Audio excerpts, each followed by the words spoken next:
Hello लोगोफोर, नोंथांमोननि गेजेराव आरो आं मोनसे गोदान भिडिअ लानानै फैबावबाय। बे भिडिअनि गेजेरजों आं नोंथांमोननो फोरमायनो नागिरदों जोंनि बर' सावथुन मुलुगनि मुंदांखा फावखुंगुर बिथां दिनेश रामचियारीनि सोमोन्दै।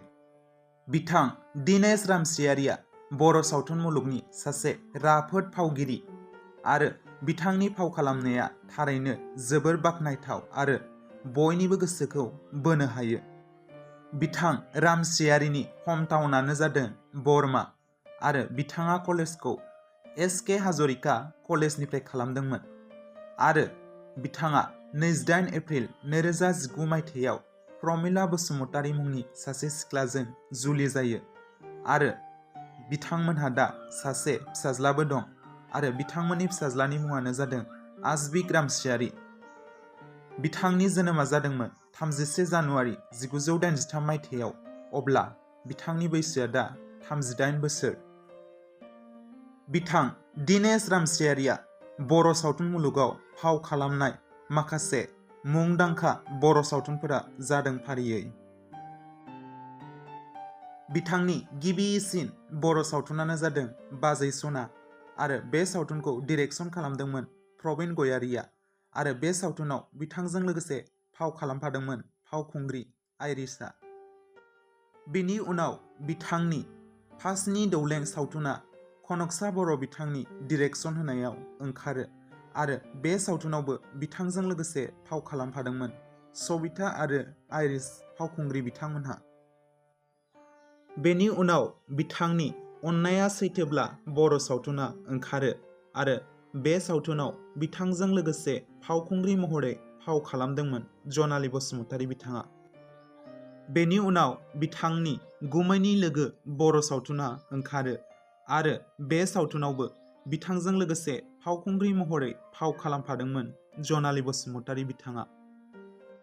बेनि उनाव बिथांनि नि गुथाल सावथुना प्रबिन गयारी बिथांनि डिरेक्सन होनायाव ओंखारो आरो बे सावथुनाव बिथांजों लोगोसे फावखुंग्रि महरै फाव खालामफादोंमोन रिंकी बिथाङा।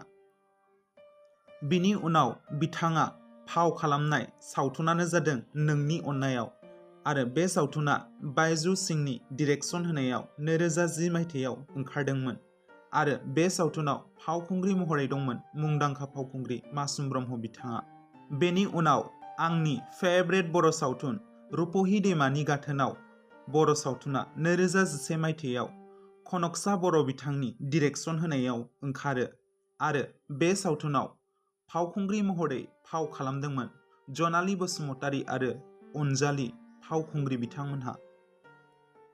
बेनि उनाव बिथांनि थैसाम सावथुना मुंदांखा सावथुन दिहुनगिरि आरो फावखुंगुर रबि नार्जारिनि डिरेक्सन होनायाव 2012 मायथाइयाव ओंखारो आरो बे सावथुनाव फावखुंग्रि महरै फाव खालामदोंमोन ईसा बसुमतारीया। बेनि उनाव दङ मोजां मोननाया बिदिनो। बे सावथुनाबो 2012 मायथाइयावनो ओंखारदोंमोन आरो बे सावथुनाव फावखुंग्रि महरै बिथांजों लोगोसे फाव खालामफादोंमोन आइरिस फावखुंग्रिया। बेनि उनाव दङ जुलिनि उनाव। बे सावथुनाबो 2012 मायथाइयाव कनकसा बर'नि डिरेक्सन होनायाव ओंखारदोंमोन आरो बे सावथुनावबो बिथांजों लोगोसे फाव खालामफादोंमोन जनालि बसुमतारी फावखुंग्रि बिथाङा। बेनि उनाव बिथांनि समाय खिरा सावथुना 2013 मायथाइयाव ओंखारो आरो बे सावथुनाव बिथांजों लोगोसे फावखुंग्रि महरै फाव खालामफादोंमोन मुंदांखा फावखुंग्रि रिजुमनि स्वर्गियारिया। बेनि उनाव बिथांनि फोरमायस हायै सावथुना 2014 मायथाइयाव जेजास केरकाटारि बिथांनि डिरेक्सन होनायाव ओंखारो आरो बे सावथुनाव बिथांजों लोगोसे फाव खालामफादोंमोन रिजुमनि स्वर्गियारिया। बेनि उनाव बिथांनि बिमा बायदि बाजै बर' सावथुना 2014 मायथाइयाव रबि नार्जारि बिथांनि डिरेक्सन होनायाव ओंखारो आरो बे सावथुनाव फावखुंग्रि महरै फाव खालामदोंमोन रिजुमनि स्वर्गियारि ईसा बसुमतारी फावखुंग्रि बिथांमोनहा।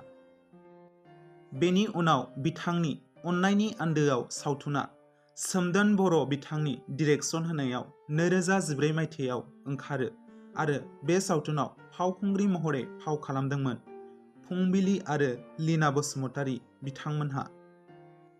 बेनि उनाव बिथांनि बिसगोनां अननाय सावथुना 2016 मायथाइयाव ओंखारो आरो बे सावथुनखौ डिरेक्सन खालामदोंमोन सोमदोन बर' बिथाङा आरो बे सावथुनाव बिथांजों लोगोसे फाव खालामदोंमोन मन्जुरानि बर' बिथाङा। बेनि उनाव बिथांनि हाबा सावथुना 2016 मायथाइयाव ओंखारो आरो बे सावथुनखौ डिरेक्सन खालामदोंमोन रुबुला आरो बे सावथुनाव बिथांजों लोगोसे फाव खालामफादोंमोन लीना बसुमतारीया। बेनि उनाव बिथांनि लान्टा पुलिस सावथुना 2017 मायथाइयाव फैलाव बसुमतारी बिथांनि डिरेक्सन होनायाव ओंखारो आरो बे सावथुनाव फावखुंग्रि महरै फाव खालामदोंमोन सीमा बसुमतारीया। बेनि उनाव बिथांनि गोनो गोथो बर' सावथुना 2018 मायथाइयाव ओंखारो आरो बे सावथुनखौ डिरेक्सन खालामदोंमोन सोमदोन बर'आ आरो बे सावथुनाव बिथांजों लोगोसे फाव खालामदोंमोन अखाफोर। बिथांनि बर' सावथुनफोरनि फारिलाइ खालामनाया बेसिमल'सैमोन। बेनि अनगायैबो बिथांनि बबेबा सावथुना थालांदोंब्ला नोंथांमोनहा आंनो कमेन्टनि गेजेरजों फोरमायहरदो आरो दासिमबो आंनि बे चेनेलखौ साबस्क्राइब खालामनानै लायाखैब्ला चेनेलखौ साबस्क्राइब खालामनायजों लोगोसे सेरावनो थानाय नटिफिकेशननि बेल आइकनखौबो अलाव थुनानै होदो।